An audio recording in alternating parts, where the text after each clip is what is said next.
According to the World Food Programme, 4 out of 10 families in the country are food insecure. The World Food Programme continues to emphasize that the constantly increasing prices of food as well as fuel are exacerbating the food crisis in the country. The World Food Programme warns that things could become worse if Sri Lanka continues down this path. UNICEF revealed that Sri Lanka is rising up the charts as the country with the 6th highest rate of child malnutrition in the world. It goes on to say that 1 out of 3 children in Sri Lanka is food insecure and in dire need of food assistance. The United Nations states that many Sri Lankan families are skipping meals as they are unable to purchase food in this crippling economy. The year-on-year inflation for food as of September is over 94%. Sri Lanka was once an example to the world when it comes to food and agricultural policies. That was only 3 years ago. The Sri Lankan people didn't take to the streets demanding for food 3 years ago. They didn't hold placards obstructing roads either. Times have changed. Parents are out on the streets searching for anything that they can afford to feed their children, but that too has become a difficult task. How did Sri Lanka get here?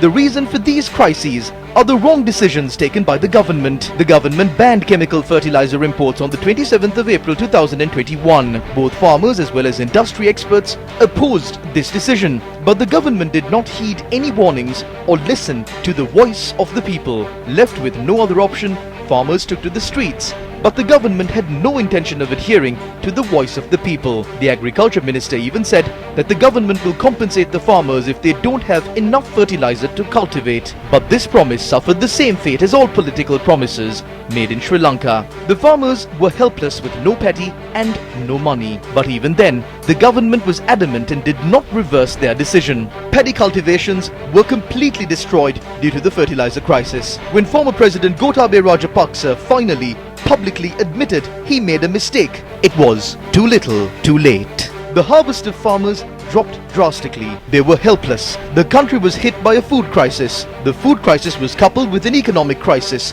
never before experienced in Sri Lanka. At a time when Sri Lanka was facing a forex crisis, rice was imported from overseas. Not only rice, maize and many other food items that are produced locally too were imported. Even animal feed was in short supply. This led to a drop in the production of eggs and meat. Do you remember the payment made for an organic fertilizer shipment from China that never even arrived in Sri Lanka?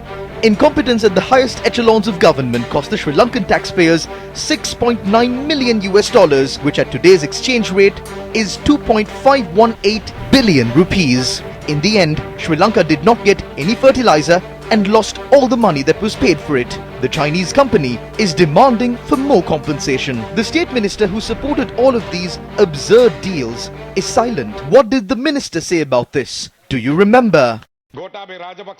I had to stand with Gotabaya Rajapaksa. I will not bear responsibility for the ship carrying garbage from China. I am not responsible for that. I didn't say this for so long because Gotabaya Rajapaksa was the president of the country. I did not get involved in any of the processes to procure or distribute this fertilizer as the Minister of Agriculture. There was a separate secretary and a tender board to do that. The former Minister of Agriculture is denying any responsibility. The former Minister of Finance says that he was not aware of the state of the economy. Based on these statements, it is abundantly clear that all of these members of the executive have shirked their responsibilities. The start of the next Maha season is only a few days away. Farmers of the Alahara settlement engaged in religious observances at the Alahara Purana Devalaya in hopes of receiving fertilizer and other requirements for their cultivations.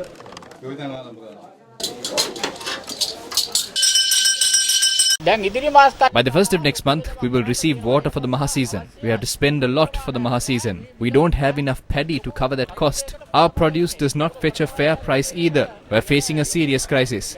Farmers are in two minds about cultivating for the Maha season. Farmers who sustain their lives by feeding the people of Sri Lanka spoke to us about their plight today. Come, let me show you houses where people have nothing to eat. Malnutrition has increased.